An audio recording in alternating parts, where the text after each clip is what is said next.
እነዚህ ልማዶች የሴትን ውበት ያበላሻሉ ወይንም ደግሞ ይቀንሳሉ የፀሐይ መከላከያን አለመጠቀም የቆዳ መሸብሸብ ያለ እድሜ ነጠብጣቦች እነዚህ የቆዳ ካንሰርንም ጭምር ሊያመጣ ይችላል በቂ እንቅልፍ አለማግኘት ከአይነ ስር እብጠቶች እና ከሌሎች ቆዳ ችግሮች ጋር ይያያዛል ማለት ነው ውሃ በበቂ ሁኔታ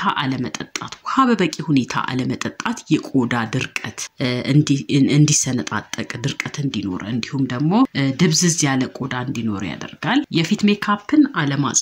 ሜካፕን አለማጽዳት የቆዳ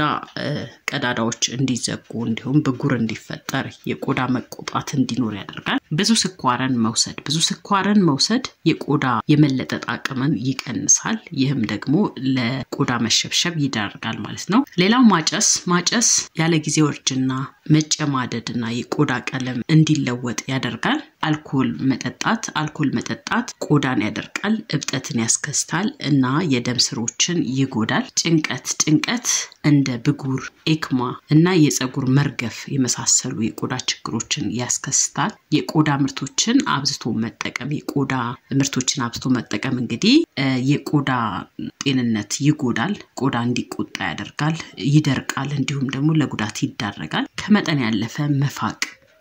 ያለፈ መፋቅ እንግዲህ ቆዳን ያበሳጫል እንዲደርቅ ያደርጋል እንዲሁም ለጉዳት ይዳረጋል ማለት ነው ብጉርን መንካት ጠባሳ እንዲኖር ኢንፌክሽን እንዲፈጠር እንዲሁም እብጠት እንዲከሰት ያደርጋል ሌላው ንቁ